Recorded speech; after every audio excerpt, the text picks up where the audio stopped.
Le 28 septembre, dans une conférence débat, le père Louis-Marie Chauvet nous présentait son dernier livre, La Messe autrement dit. Pour tous ceux qui sont intéressés et qui n'ont pas pu assister, je reprends dans cette courte vidéo quelques points. L'objectif de ce livre est de nous aider à comprendre et aimer la messe telle que le Concile Vatican II l'a voulu, en retournant aux fondamentaux. Louis-Marie ne fait pas dans ce livre un commentaire linéaire du déroulement de la messe, mais il y développe quelques thématiques qui lui semblent essentielles. Le premier point que je reprendrai est celui de la participation. Il affirme que nous célébrons tous ensemble. Et pour le dire autrement, il ajoute « un seul préside afin que tous célèbrent ». Il rappelle que c'est bien le Christ qui préside. Et le prêtre représente le Christ, non pas parce qu'il est meilleur que les autres, mais parce qu'il est habilité à le représenter au titre de son ordination. Et les acteurs sont dans l'assemblée. N'avez-vous pas remarqué que toutes les actions sont en nous? Nous t'offrons, nous te prions, nous te supplions. L'acteur de la célébration, c'est le nous formé lors du rassemblement.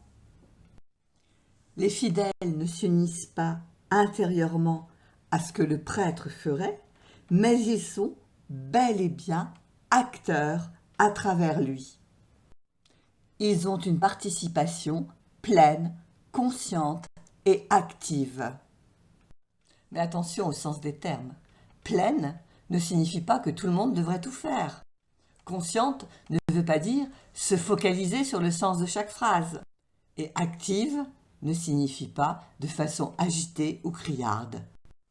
Si nous célébrons ensemble, cela signifie que nous ne venons pas de manière individualiste, mais que nous faisons attention aux autres, que nous les saluons, que nous avons ce souci de la rencontre d'autrui, car la rencontre du Christ se fait en rencontrant les autres. Le deuxième point que je reprendrai est l'importance des deux tables. Table de la parole de Dieu, table du corps du Christ. En fait, unique table à deux faces qui nous permet de nous nourrir du Christ. Nous sommes appelés à nous nourrir de la parole de Dieu avant de nous nourrir du corps du Christ. Sans la première nourriture, la seconde risque d'être bien inféconde. Et il affirme, comme un des fondamentaux les plus importants, qu'il ne peut y avoir de sacrement sans lecture de la Bible en tant que parole de Dieu. Il faut voir le sacrement comme un déploiement de la parole, comme si la parole était en attente de devenir événement. Et la communion, c'est ruminer la parole comme parole d'amour sauveur. La prière eucharistique nous conduit de l'un à l'autre, qui n'est pas une prière d'adoration, mais une prière d'acclamation, dont le centre est le récit de l'institution et le sommet, la doxologie finale, à laquelle l'Assemblée répond par un vibrant « Amen ». Nous sommes les témoins. Le troisième point développé ce soir-là est le temps de communion, où sont examinés trois gestes, le geste de paix, la fraction du pain et la communion. Ce sont trois rites indissociablement intriqués. Ces trois gestes, nous dit Louis-Marie, composent ensemble pour former une seule figure, et cette figure, c'est celle du sens même de l'Eucharistie, de la finalité de l'Eucharistie. Le Christ s'y donne pour que chacun, en communion plus profonde avec lui, vive en communion plus profonde avec les autres. Et le dernier point concerne la fin de la messe.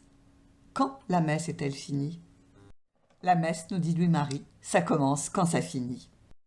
Car la messe n'a pas de finalité en elle-même. Elle est point de passage. Elle met en communication la foi chrétienne, suscitée par l'écoute de la parole, et la vie quotidienne, qu'il s'agit de transfigurer à cette foi. La messe ne se termine pas par une conclusion, mais par un envoi qui a au moins deux dimensions.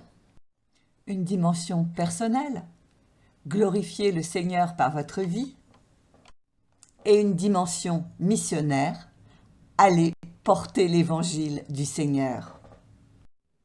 Et les derniers mots de cette soirée furent « Que ta vie chante Dieu ».